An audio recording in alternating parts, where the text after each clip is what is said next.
संतों ने जो व्यवस्था दिया है बहुत अच्छी व्यवस्था। उन्होंने कहा मैं ही चारों वर्ण का काम करता हूं। उन्होंने कहा जब मैं कॉलेज में जाता पढ़ाने के लिए, प्रोफेसर साहब था वो, बड़े विद्वान थे, कहा जब मैं कॉलेज में पढ़ाने जाता हूं तो उस समय मैं ब्राह्मण बन जाता हूं। जब मैं घर में आता हूं बच्चे को डांटता हूं, नौकर को लाठी चमकाता हूं तो उस समय मैं क्षत्रिय बन जाता हूं।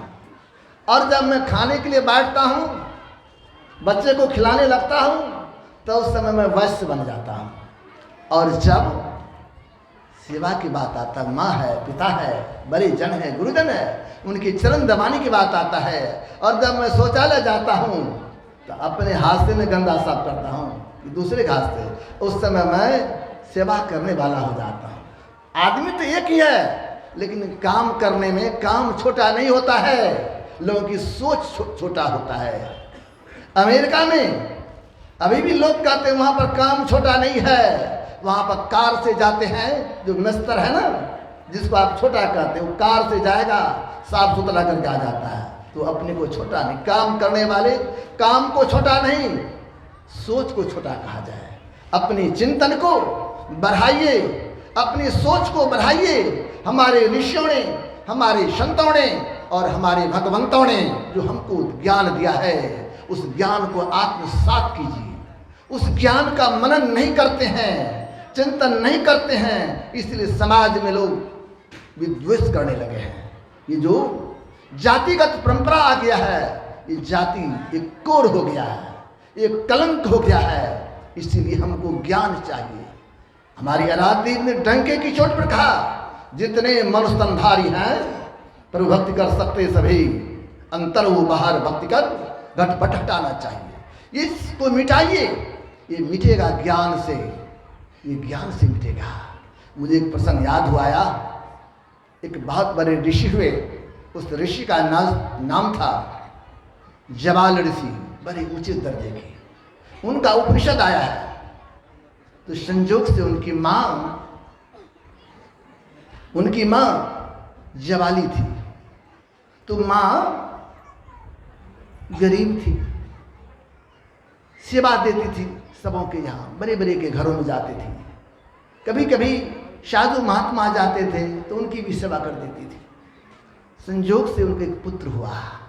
सब माँ चाहती है कि मेरा बेटा बड़ा व्यक्ति बने, मेरा बेटा महान बने, तो माँ की तो इच्छा होती है।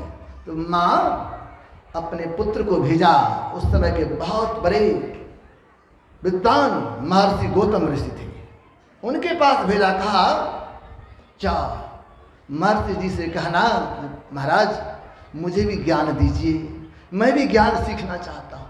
तो वहाँ पर गया, तो महर्षि जी के आश्रम जब गया, अभी भी स्कूल में जब विद्यार्थी आते हैं ना, तो शिक्षक उनके पिताजी का नाम पूछते हैं, उनका घर पता पूछते हैं, तब रजिस्टर पर नाम लिखते हैं। अब तो डिजिटल हो गया, अब तो माँ का भी नाम लोग लिखने लगा, पहले सिर्फ बाप का नाम लिखता था। अब किसी भी नौकरी में जाइए तो माँ का भी नाम लोग लिखते हैं, सिर्फ बाप के नाम से काम नहीं चलेगा, माँ का भी नाम लिखता है। लेकिन पहले तो लोग यही समझता है, पहले की हमारी जो वैदिक परंपरा है, तो उसमें एक बार जब विवाह हुआ तो जब तक मरते नहीं तो दूसरा शादी नहीं होता था। इसीलिए एक व्यक्ति का एक ही पिता होंगे, तो इसीलिए सिर्फ पिता का नाम ले लेता था। अब तो फर्क पड़ता है, ये पाश्चात्य सभ्यता की आंधी आई है, हमारी वैदिक संस्कृति चरमराते जा रही है। जिस देश को गौरव पातिव्रत धर्म पर था, आज वही छिन्न होते जा रहा है। पहले हमारे देश को गौरव था, एक नारी वर्त धर्म का पालन करता था, आज पुरुष भाई भी पीछे पड़ते जा रहे हैं, वे भी आगे नहीं होते हैं। तो वह गौतम ऋषि के पास जब गए, तो गौतम ऋषि ने कहा बेटा तुम आए हो हमारे गुरुकुल में पढ़ने के लिए, लेकिन मेरा नियम है, तुम किस गोत्र से हो, तुम अपने गोत्र के बारे में हमको बता दो, तब मैं नाम लिखूंगा और तुमको मैं पढ़ा दूंगा। तो बच्चा छोटा था, 5 साल का होगा, पूरा कागज। बच्चा गया लौट के माँ के पास, तो माँ ने आज तक उसको नहीं बताई थी कि तुम्हारा बाप कौन है। माँ को भी पता नहीं था इनका बाप कौन है। तो माँ से पूछा बेटा, माँ ऋषि जी के पास गए थे, महर्षि जी कहा तो माँ से पूछ के आना जो तुम्हारा गोत्र क्या है। तो माँ देखिए, सत्य बात अच्छे अच्छे लोग नहीं बोल पाते हैं, सत्य बात को लोग छिपा देते हैं। मुझे माननीय प्रधानमंत्री नरेंद्र मोदी को जब याद करता हूँ तो बड़ा मन में खुशी होती है। कब? जब उनकी माँ का शरीर छूटा, तो उस समय एक वीडियो आया था, हम लोगों ने देखा। नरेंद्र मोदी जी जब गए थे प्रधानमंत्री, माननीय प्रधानमंत्री अमेरिका, तो वहाँ के कुछ पत्रकारों ने पूछा, आप तो बड़े तेजी से आगे बढ़ते जा रहे हैं, सब जगह आपकी प्रतिष्ठा हो रही है, जरा आपके परिवार के बारे में मैं जानना चाहता हूँ, आपके माँ कैसे, आपके पिता कैसे। तो नरेंद्र मोदी कहते कहते रोने लगे। कहते हैं, मैं छोटा था तो मेरे पिताजी चल बसे, और मेरी माँ, देखिए बड़े, मुझे तो रुलाई आ जाता है इस प्रश्न को मैं कहता हूँ। सत्य बात को नहीं पछता है लोगों को। अगर मेरा माता पिता मजदूर है, दूसरे का काम करता है, अगर मैं कहीं अफसर बन जाऊंगा तो मैं हरगिज नहीं बोलता कि मेरा पिता मजदूरी करता था, मेरी माँ नौकरानी थी, नहीं कहेंगे। हम कहेंगे जो उस गांव के जो बड़े बड़े व्यक्ति हैं उससे मैं अपना संबंध जोड़ूंगा और छोटे को दरकिनार करूंगा। ये हमारी प्रवृत्ति होती जा रही है।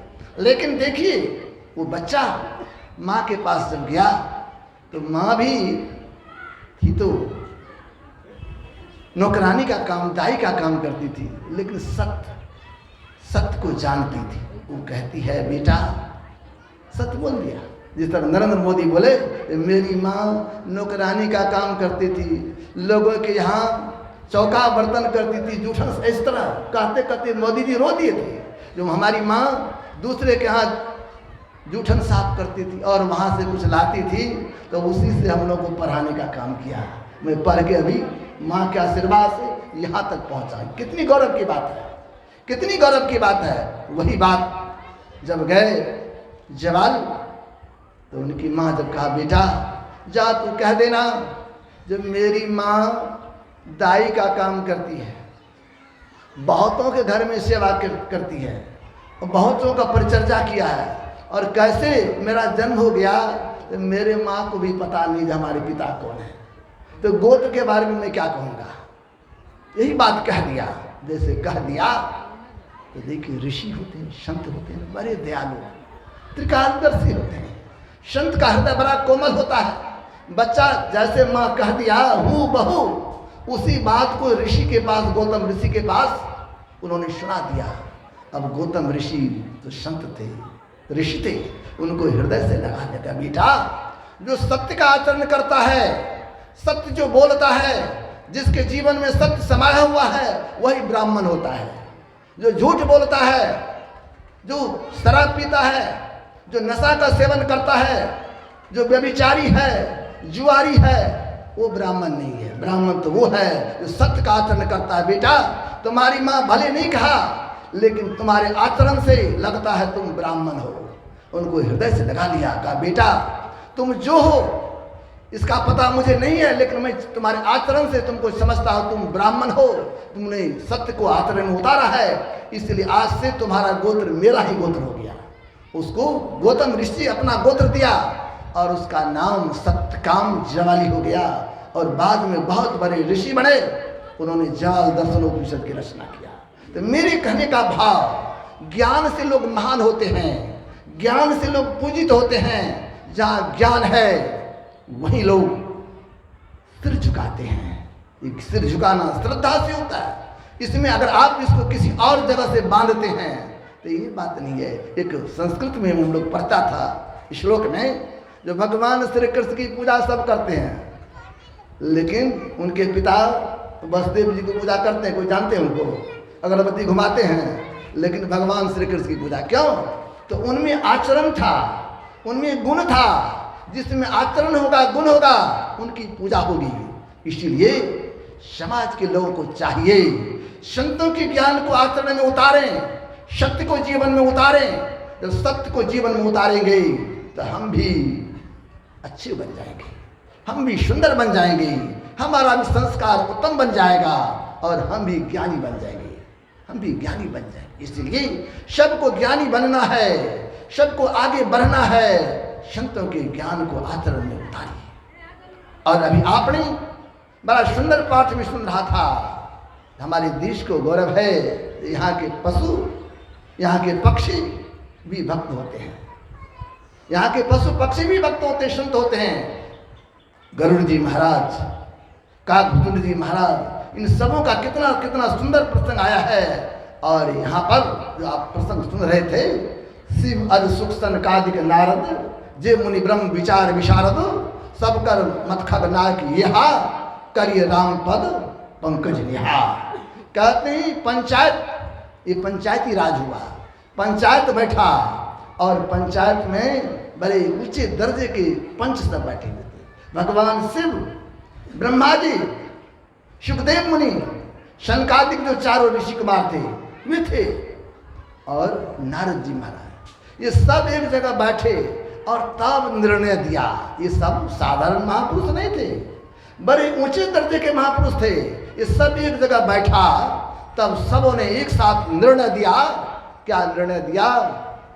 शिव अज सुख सनकादिक नारद, जी मुनि ब्रह्म विचार विशारद, सब कर मत खगनाक यहा, करिय राम पद पंकज निहा। सबों ने एक स्वर से यही कहा, आप सुख चाहते हैं, शांति चाहते हैं, तो भगवान के चरणों में प्रेम कीजिए, भगवान के चरणों में प्रेम कीजिए। जो प्रभु के चरण में जाते हैं ना, उनका कल्याण हो जाता है। वो भगवान का चरण, जो भगवान की भक्ति नहीं करते हैं और सुख चाहते हैं, तो बड़ा अच्छा कहा। पंच लोगों ने निर्णय दिया, संसार के असंभव काम हो सकता है संभव हो जाए। असंभव काम कौन सा है? आज तक आप लोग गाय को, भैंस को, बकरी को सिंह देखे हैं, खरहा को सिंह देखे हैं? कोई व्यक्ति खरहा को सिंह नहीं देखे हैं। इन्होंने कहा यह असंभव काम है, लेकिन ये विज्ञान का युग है, आजकल बहुत कुछ होते जा रहा है। विज्ञान इतना डेवलप किया है, जो हो सकता है। ये जर्सी गाय कहाँ से आ गई है? हम लोग का यहाँ शुद्ध गाय था, ये जर्सी गाय कहाँ से मिलावट न हो गया है? ये मिलावट है। हो सकता है गाय भैंस में मिलावट करके खरहा को सिंह हो जाए, सिर में हो सकता है, संभव है। विज्ञान का युग है, स्टेम वाला युग है। आजकल हो सकता है खरे को सिंह हो जाए। कछुए के पीठ पर बाल नहीं उगा है, लेकिन विज्ञान का युग है, ये संभव हो सकता है। कछुए के पीठ पर बाल हो सकता है। आज तक तेल के लिए लोगों को सरसों को पेरना पड़ा है, तिलहन चीज को, लेकिन विज्ञान का जो आज तक केमिकल से बहुत कुछ हो रहा है, केमिकल से बहुत कुछ तैयार हो रहा है। लोगों ने कहा बाबा ये तेल है ना, जिसको हम लोग बहुत धरले खाते हैं, रेपसीड कहते हैं और क्या क्या कहते हैं, तो वो सब केमिकल से बन के तैयार होता है। तो इन्होंने लोगों ने कहा जो हो सकता है केमिकल से तेल निकल जाए, ये संभव है। दूध से घी होता है, संभव है। कहीं पानी को मत दे, विज्ञान का युग है, घी निकल जाए। ये सारी बातें, ये रात्रि जब सूर्योदय होता है तो रात्रि अपने साफ, लेकिन संभव है कहीं ऐसी व्यवस्था न हो जाए, रात्रि सूर्य को निकल जाए। ये सब दुनिया का संभव काम है, लेकिन ये काम हो जाए, लेकिन जब तक आप प्रभु के चरण शरण में नहीं जाइएगा, उनकी भक्ति नहीं कीजिएगा, तो आपके जीवन में सुख कदापि नहीं आएगा। इसलिए सुख चाहते हैं, शांति चाहते हैं, तो आपको भगवान की भक्ति करने की जरूरत है, भगवान की सेवा करने की जरूरत है। अभी ये नवरात्रा चल रहा है, हम लोगों का वैदिक सनातन धर्म वालों के लिए बहुत पवित्र समय है, बहुत सिद्धि का समय है। इस समय लोग बैठकर मंत्र को सिद्ध करते हैं, तो दरअसल में भक्ति करते हैं। और भक्ति के संबंध में संत हमारे कबीर साहब ने बड़ा अच्छा कहा, निर्गुण की सेवा करूं, सरगुण का करूं ज्ञान, निर्गुण सरगुण के परे ता हमारा ध्यान। उन्होंने कहा, उनके वाणी में है, संत कबीर साहब ने कहा, उनके वाणी में आया ये निर्गुण और सगुण की चर्चा हम लोग कहते हैं। उन्होंने कहा ये निर्गुण जो है ना, संत कबीर साहब के बाद तुलसी साहब ने कहा, तुलसीदास जी महाराज, सगुण रूप क्या है, वो सुलभ नहीं है, उसमें लोगों को भ्रम होता है, लेकिन निर्गुण में भ्रम नहीं होता है। तो कबीर बाबा इसी बात को दोहराया, निर्गुण की सेवा करो। ये निर्गुण जो है और सरगुण, दोनों को समझने की जरूरत है। आज माँ क्या लोग व्रत करते हैं, ये सब भक्ति है, लेकिन ये भक्ति में बड़ी श्रद्धा है, लोगों के मन में प्रेम होता है, तब तो लोग कुछ ना कुछ उसके नाम पर करते हैं। ये नवरात्रा में लोग 10 दिन 9 दिन तक भूखे रहते हैं, थोड़ा सा कुछ खाते हैं, लेकिन उद्देश्य क्या है? उद्देश्य यही है जो हम सात्विक आहार लेंगे, और जब सात्विक आहार लेंगे तो हमारा मन भी सात्विक होगा, और जब हमारा मन सात्विक होगा तो हर क्षण माँ याद आते रहेंगे, हर क्षण प्रभु याद आते रहेंगे। इसी को संत सद्गुरु महर्षि नहीं ब्रह्म जी महाराज ने बड़ा अच्छा कहा, सर्व क्षण गुरु मन जो में ही रहे हो, निश्चय निर्माण होवे संत सब कहे हो। उन्होंने कहा सर्व क्षण, जब प्रत्येक क्षण प्रत्येक पल पल अगर प्रभु को याद करते रहेंगे ना, तब निश्चित रूप से मोक्ष की प्राप्ति होगी। लेकिन हम लोग प्रभु को भूल जाते हैं, जब सुख आता है तो प्रभु को भूल जाते हैं। महाभारत का प्रसंग है, जब महाभारत युद्ध समाप्त हुआ तो भगवान श्री कृष्ण युधिष्ठिर जी के पास गए, अर्जुन के पास गए, भीम के पास गए, कहा अब मैं जा रहा हूँ द्वारका, बहुत दिनों से आप पे आ रहा हूँ, तो सबके रहिए ना रहिए ना। फिर सबसे मिलने के बाद माँ कुंती के पास जाते हैं, कहते बुआ अब मैं द्वारका जा रहा हूँ, बहुत दिनों तक मैं आपके साथ रहा हूँ। तो कुंती कहती है क्यों जा रहे हैं आप मेरे साथ रहिए ना। कहा देखिए बहुत दिनों तक मैं रहा, आपके ऊपर संकट था, आपके पुत्र का राज छीन लिया गया था, तो मैं आपके साथ था। आप अब राजमाता बन गई है, आपके पुत्र को राज्य मिल गया है, इसलिए अब मैं जा रहा हूँ। अब कुंती जार बेजार रोने लगी।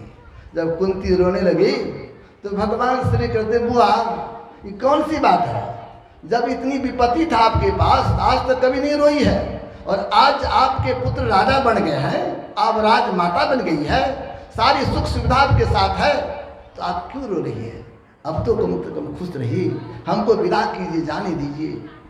तो कुंती मैया रोती हुई कहते हे श्री कृष्ण, हे श्री कृष्ण, जब विपत्ति था, जब संकट था, तो आप हमारे साथ थे, हमारे संकट को टालने का काम किया हर समय, और अब संकट नहीं है, विपत्ति नहीं है, सुख आ गया, आप हम लोगों के साथ से बाहर जा रहे हैं, हमको छोड़ के जा रहे हैं, प्रभु छोड़ के मत जाइए।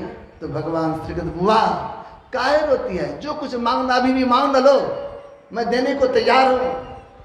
तो कुंती मैया रोती हुई कहती है हे कृष्ण, अगर देना ही चाहते हो तो मुझे भारी विपत्ति दे दो, घोर विपत्ति दे दो, मैं विपत्ति चाहती हूँ, दुख चाहती हूँ। तो भगवान श्री कृष्ण चुप रहे, कहे बुआ तो विपत्ति क्यों मांग रही है, लोग तो सुख मांगते हैं, तो दुख क्यों मांग रही है? कहा देखो हे कृष्ण, जब दुख था तो आप हमारे साथ थे, बड़ा अच्छा कहा, सुख के माथे सिर परे नाम हृदय से जाए, बलिहारी व दुख की पल पल नाम रटाए। हे कृष्ण, जब दुख था तो आप हमारे साथ थे, हम आपको याद करते रहते थे, लेकिन अब हमको सुख हो गया है। ये मानव का स्वभाव है, जब सुख होता है तब प्रभु को लोग भूल जाते हैं, तब परमात्मा को भूल जाते हैं, तब अपने इष्ट को भूल जाते हैं। ऐसा न करें, बड़ा अच्छा कहा, दुख में सुमरन सब करे, सुख में करे न को, जो सुख में सुमरन करे तो दुख काहे को होए। दुख होता है तो लोग रोता है, प्रभु को याद करता है। तो संतों ने कहा अगर आप सुख में प्रभु को याद करेंगे, सर्व क्षण गुरु मन जो में ही रहे हो, निश्चय निर्वाण हो संत सब कहे हो, हर क्षण हर पल अगर आप अपने इष्ट को याद करते रहेंगे, अपने प्रभु को याद करते रहेंगे, तब फिर आपको दुख नहीं आएगा, आपको दुख का मुख नहीं देखना पड़ेगा।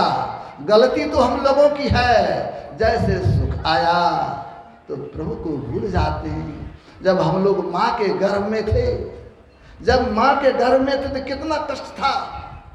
अभी तो हम लोगों का घर है, कम से कम 12 फीट 14 फीट का कमरा रहता है, उसमें रहते हैं। उससे भी नहीं 3 मंजिला 2 मंजिला रहता है, उसमें भी एसी लगा के रहते हैं, उसमें भी नल सारी व्यवस्था रखते हैं, मोटे मोटे गद्दा रखते हैं, कितनी व्यवस्था है। लेकिन जब हम लोग माँ के गर्भ में थे तो कितना छोटा कोठरी था। उस कोठरी में किस तरह थे, पैर फैलाने का जगह नहीं था, करवट लेने का जगह नहीं था, और उस माँ के गर्भ में पड़े हुए थे। और जब पड़े हुए थे तो कैसी स्थिति में थे, हम लोगों का सिर नीचा था, पैर ऊपर था। अभी किसी का सिर नीचा कर दे, पैर ऊपर लटका दे तो नाक से खून निकलना शुरू हो जाएगा, जल्दी मर जाएंगे। लेकिन माँ के गर्भ में सिर नीचा पैर ऊंचा, कितना कष्ट होता होगा, कितना कष्ट। और उसमें भी अगर माँ मांस मछली खाती हो, उसमें भी अगर नमक मिर्च मसाला बेसी खा ली तो बच्चे के शरीर में जलन होने लगता है। अगर माँ खा ली तो बच्चे के शरीर पर जलन होता है।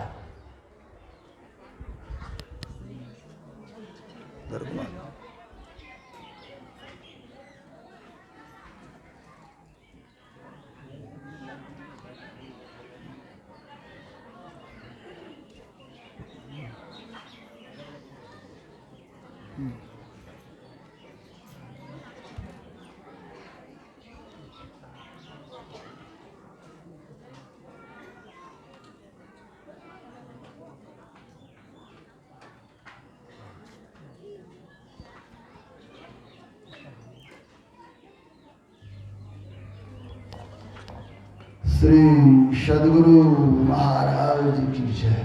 माँ के गर्भ में थे उस समय कितना कष्ट होता होगा। संतों ने कहा, हमारे ऋषि ने कहा, जब बच्चा 9-10 मास के रहते माँ के गर्भ में, उस समय उनको पूर्व जन्म की सारी बातें याद होने लगता है। हम कहाँ थे, किस शरीर में थे, कौन हमारी माँ कौन हमारे पिता थे, सब याद होता है। और उस कष्ट में जब बच्चा रहता है तो बच्चा रोता है, लेकिन बोल नहीं पाता, मुंह तो बंद है, ऑटोमेटिक बेग उसमें है, इस तरह का बेग है, उसमें कुछ बोल नहीं पाता, उसका आवाज़ कोई सुन नहीं पाता। लेकिन पैर फेंकता है, पैर चलता है। डॉक्टर लोग भी कहते हैं बच्चा घूमता है माँ के गर्भ में, क्रियाकलाप होता है। उस समय भी माँ का जो क्रियाकलाप है उस बच्चे के ऊपर उस संस्कार के रूप में पड़ता है। तो माँ के गर्भ में बच्चा को कितना कष्ट। उस समय बच्चा रोता है, कहता हे भगवान, हे प्रभु, आप कृपा करके इस नरक से हमको निकालिए, इस कष्ट से मुझे बाहर कीजिए। जब मैं बाहर होऊंगा तब प्रभु मैं आपको कभी नहीं भूलूंगा, आपको हर क्षण हर पल याद करते रहूंगा प्रभु। बहुत जगह मैंने ठकाया, बहुत सारे शरीर में गया, बहुत सारे माँ के गर्भ में गया, बहुत दुख होगा प्रभु।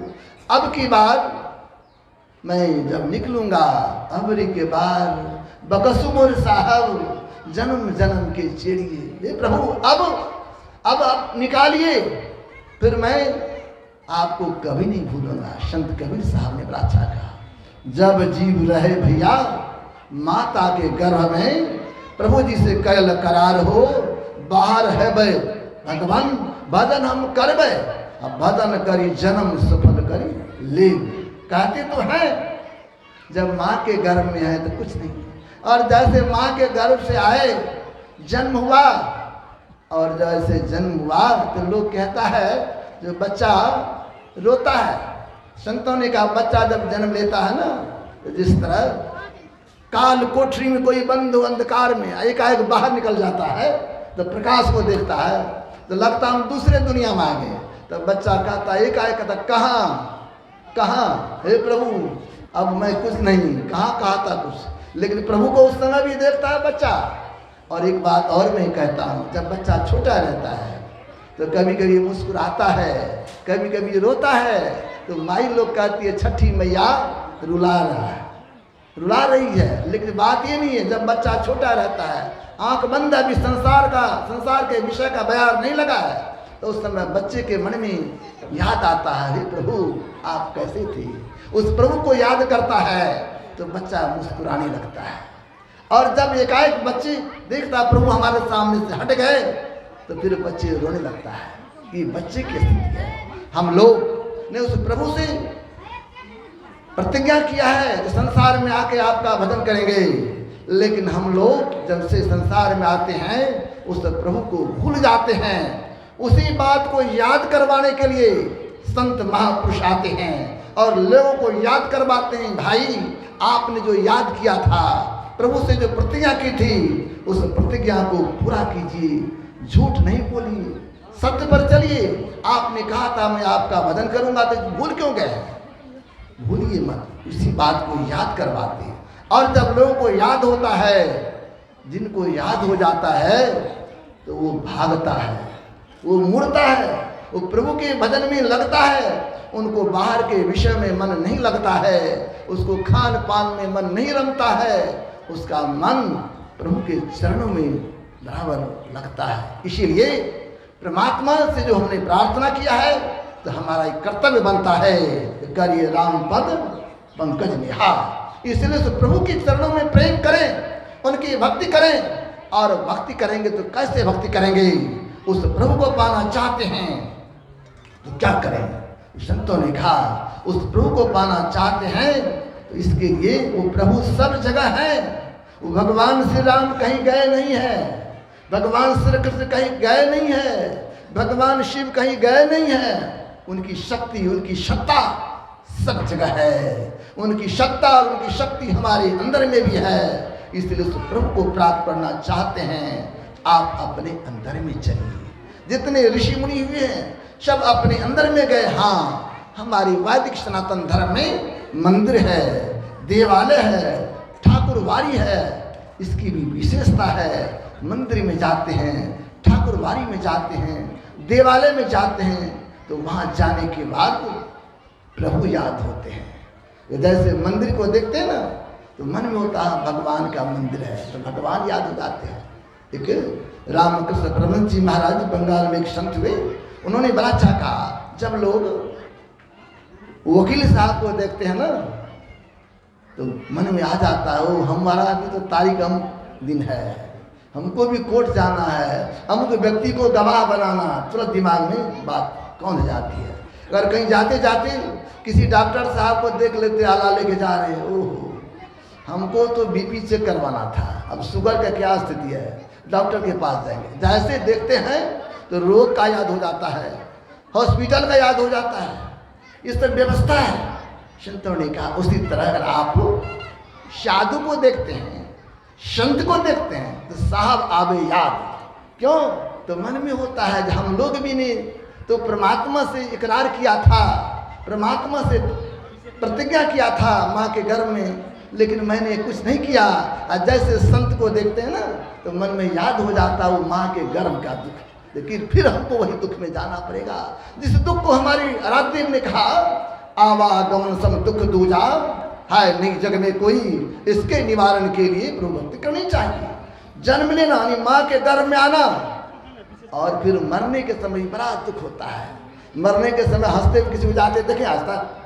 बहुत कम ही लोग हैं जो हंसते हुए जाते हैं, एक आध। लेकिन मरने के समय सबको दुख होता है, बड़ी व्याकुलता होती है, बड़ी कष्ट होता है। तो संतों ने कहा जन्म लेना और मरना ये दूसरा दुख है, और बीच के जीवन में सुख है। हम लोग बीच के जीवन में जब तक जन्म और मरण होता है तो उस समय सुखी हैं। उस समय हम लोग की हालत वही है, बैलून देखते हैं, बहुत है बैलून लगा है बैलून, तो बैलून को देखने में बड़ा अच्छा लगता है, छूने में बड़ा अच्छा लगता है, और जैसे दवाई फट से उड़ जाएगा। वही हमारे जीवन का जो बीच में मृत्यु और जन्म के बीच का जो समय है, उसी तरह का सुख मिलता है। जिस सुख को हमारे गुरुदेव कहते तन सुख मन सुख इंद्रिय सुख सब दुख तजदे विषय दुखदाई ब्रह्म खाइयो भाई।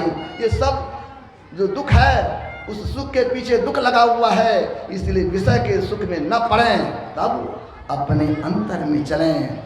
जो कोई अपने अंतर में चलते हैं तो उस प्रभु को प्राप्त करते हैं। जिस समय भगवान श्री राम थे उस समय भी भक्त ध्यान करते थे, जिस समय भगवान श्री कृष्ण थे उस समय भी लोग ध्यान करते थे, और अभी भी हम लोग ध्यान करेंगे तो प्रभु का दर्शन होगा। जो ध्यान करते हैं उनको प्रभु का दर्शन होगा। और उस परमात्मा का, उस राम का स्वरूप क्या है? उस राम का स्वरूप प्रकाश और शब्द है, ज्योति और नाद है। ज्योति और नाद के रूप में जब दर्शन होगा तब बड़ा आनंद आएगा, तब बड़ा आनंद आएगा। ज्योति और नाद के रूप में दर्शन हो, इसके लिए अपने अंतर में चलना होगा। इसके लिए हमारे ऋषियों ने कहा ध्यान कीजिए। जो ध्यान करते यदि शैल समं पापम विस्तृण बहुयोजनम विदते ध्यान योगेन नान्य भेद कदाचन। कहते अगर आप ध्यान करेंगे तो आपकी कई जन्मों के जो पाप संचित है वो ध्यान के बल से, ध्यान के प्रभाव से जल के समाप्त हो जाता है। इसका मतलब ये नहीं है खूब पाप भी कीजिए ध्यान भी कीजिए तब नहीं होगा। आप जो पाप करेंगे, जो सदाचार का पालन नहीं करेंगे, उनसे ध्यान होगा ही नहीं। इसीलिए ध्यान करना चाहते हैं आपको सदाचारी बनना पड़ेगा, आपको जीवन में सत्य को उतारना पड़ेगा। आप हृदय से छल कपट न रहे, आपका हृदय पवित्र हो। संतों ने बड़ा अच्छा कहा निर्मल जन सुमय भावा। भगवान राम का जो पवित्र हृदय के होते हैं ना वो प्रभु को भाते हैं। इसलिए जब तक आपका हृदय पवित्र नहीं तब ध्यान लाख बैठे रह जाइए, जब करने का प्रयास कीजिए कुछ हो नहीं होगा। इसलिए पहले आप जब ध्यान करना चाहते हैं अंतःकरण को शुद्ध करने के लिए सदाचार का पालन कीजिए, पंच पाप से बच के रहिए। और तब जब जप करने के लिए बैठिएगा, ध्यान करने के लिए बैठिएगा, तब आपका मन लगेगा, नहीं तो आपका मन हरगिज नहीं लगेगा। इसलिए अपने आप को पाप से बचा के रखिए। गुरुदेव ने बड़ा अच्छा कहा जौ निज रस घट चाहो तो अपने आप को हरदम खूब 5 पाप से बचाओ। इसलिए अपने आप को 5 पाप से बचा के रखना होगा। और तब जो 5 पाप से बचा के रखेंगे उस प्रभु के नाम का खूब श्रद्धा और प्रेम से जप करेंगे।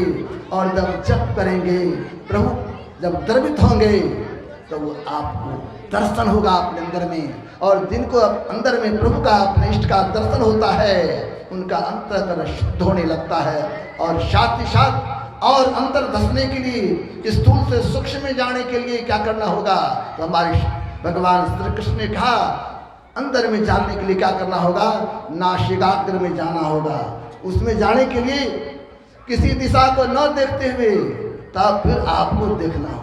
जैसा कि भगवान श्री कृष्ण ने गीता में कहा, ये रहस्य की बात है। इसको जानने के लिए बिन दया संतन की में ही जानना इस राह को होता नहीं, हुआ नहीं वो हो धारा है नहीं। जितने भी संत हैं उस ऋषि के वाणी को, उस ऋषि के ज्ञान को क्या कहते हैं? क्षेत्रीय भाषा में बोल के समझाते हैं। पहले ऋषि मुनि संस्कृत में बोलते थे, उपनिषद का ज्ञान संस्कृत में है, वेद का मंत्र संस्कृत में है, लेकिन संस्कृत को सब नहीं समझ पाते थे। उसी ज्ञान को, ऋषि के ज्ञान को ही संत लोग बोलचाल की भाषा में, साधुकरी भाषा में लोगों को समझाने का प्रयास किया। और जो समझा तो अंतर में चला, और अंतर में चलकर उस ब्रह्मनाद और ब्रह्म ज्योति को प्राप्त किया। ये परमात्मा के 2 हाथ है, ये परमात्मा के दोनों हाथ के अंदर जो आ जाता है उसका कल्याण हो जाता है। इसलिए उस प्रकाश और शब्द की खोज करें। उसको पाने के लिए कहीं बाहर जाने की जरूरत नहीं है। उसको पाना चाहते तो अपने अंदर में चलिए, और अपने अंदर में चलने के लिए ही संतों ने कहा एक नाम का जप करना है, नाम से समग्र रूप का ध्यान करना है। और साथ ही साथ सारे रूप का जो बीज है बिंदु ध्यान करने की जरूरत है। और जो बिंदु ध्यान करते हैं मतलब अपने वृत्ति को सिमटना है। जिस तरह बच्चा पहले मोटा अक्षर लिखता है, उसी प्रकार हमारे ऋषियों ने पहले हम लोगों का मंदिर में जाइए, नहीं कुछ तो फूल चढ़ा दीजिए, अगरबत्ती दिखा दीजिए, वहाँ पर कुछ चढ़ा दीजिए। तो इससे क्या होगा? मन में आस्था जगेगी, प्रेम जगेगा।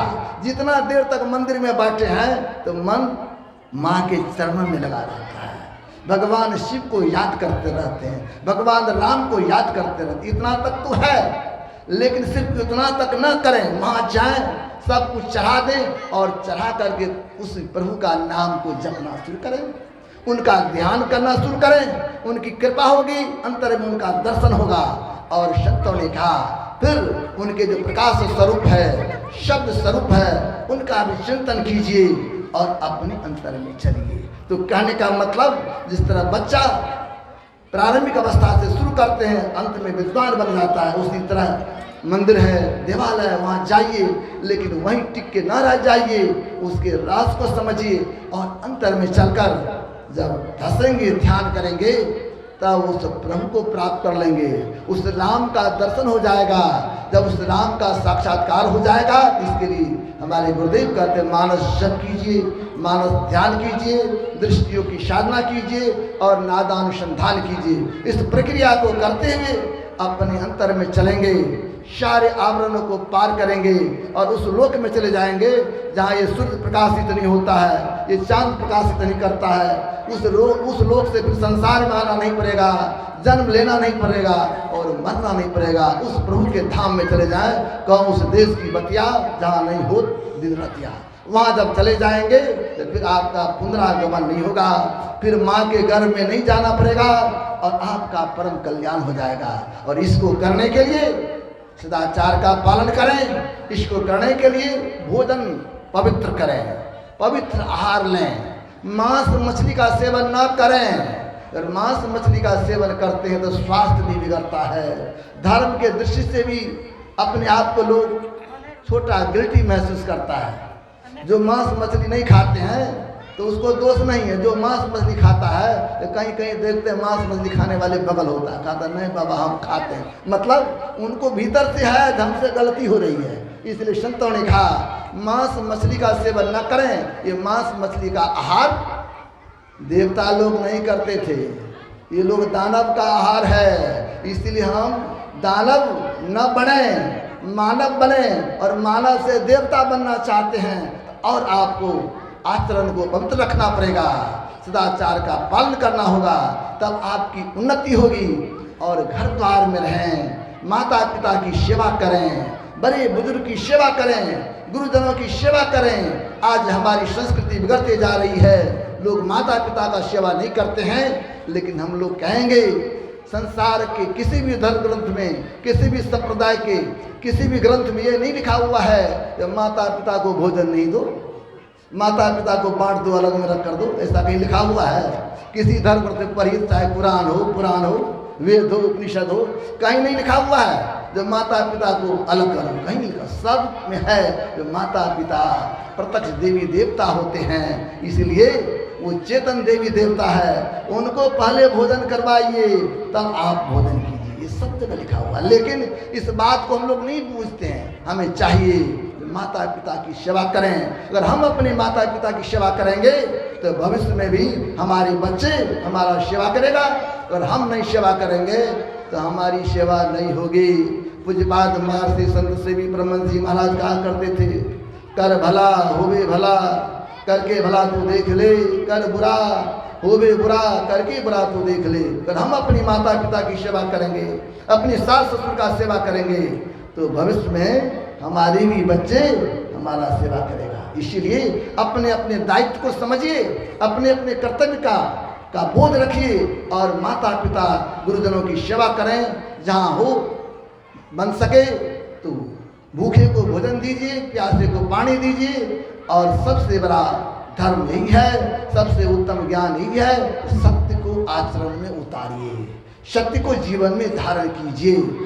जो कोई सत्य को जीवन में धारण करेगा वही महान बनेगा। इसलिए सत्य को आचरण में उतार करके समाज में प्रेम से रहिए, आपस में मिल से रहिए, सत्संग भजन करते रहिए, तो आपका यह लोक और परलोक दोनों संवरेगा। यहाँ सत्संग का जो कार्यक्रम है, हमारे माननीय विजय कुमार बाबू जो सत्संग का कार्यक्रम रखे हैं, इन्होंने बड़ा अच्छा काम किया है। पैसा तो बहुत लोगों के पास रहता है, लेकिन सबका पैसा शुभ काम में नहीं लगता है। इनके बच्चे का जन्मदिन है, तो जब बच्चे के जन्मदिन के अवसर पर इन्होंने बड़ा सुंदर काम किया है, जो सत्संग का कार्यक्रम रखा है। नहीं तो बच्चे के जन्मदिन पर लोग कितने बकरे की बलि दे देते हैं, कितने मुर्गे का हलाल हो जाता है। लेकिन इनको मैं धन्यवाद देता हूँ, इन पर गुरुदेव की बड़ी कृपा है जो ये कहा नहीं बाबा बच्चे का जन्मदिन है तो सबसे उत्तम काम जो है वही नहीं करूँगा। सबसे उत्तम काम है ज्ञान दान। ये ज्ञान दान की व्यवस्था किया है, इस सत्संग की व्यवस्था किया है, ये बड़ा उत्तम काम किया है बच्चे के जन्मदिन के अवसर पर। तो मैं गुरु महाराज से प्रार्थना करता हूँ बच्चा का जीवन, बच्चा का भविष्य उज्जवल हो, उन पर गुरु की, परमात्मा की विशेष कृपा हो, यही मैं गुरु महाराज से प्रार्थना करता हूँ। और इनके परिवार के लिए, इनके सगे संबंधी के लिए भी गुरु महाराज से प्रार्थना करता हूँ, इनके ऊपर गुरु की विशेष कृपा हो। और आप लोग जो सत्संग सुनने के लिए आए हैं, आप लोग भी बड़े भाग्यवान हैं, आप लोगों पर भी गुरु की, परमात्मा की बड़ी कृपा है। आप लोग सत्संग में आए हैं, ये सत्संग साधारण बात नहीं है, इस सत्संग को ज्ञान यज्ञ कहा गया है। आप लोग ज्ञान यज्ञ में आए हैं, बड़ा उत्तम काम आप लोगों ने किया है। तो मैं गुरु महाराज से प्रार्थना करता हूँ कि आप लोगों का भी जीवन मंगलमय हो, मंगलमय हो, मंगलमय हो। और इन्हीं के साथ मैं अपने वाणी को विराम देता हूँ। और आप लोग जो इतनी भीड़ आप लोग यहाँ पर आए हैं, तो मुझे बड़ी खुशी हो रही है। मैं चाहूँगा इसी तरह आप लोग बराबर हमें आशीर्वाद देते रहें। आप लोगों का मैं आशीर्वाद चाहता हूँ, आप लोग हृदय से मुझे आशीर्वाद दें। जो मैं भी जिस पद पर बढ़ रहा हूँ, बढ़ते रहूँ, निर्विघ्न बढ़ते रहूँ, यही मैं आप लोगों से आशीर्वाद चाहता हूँ।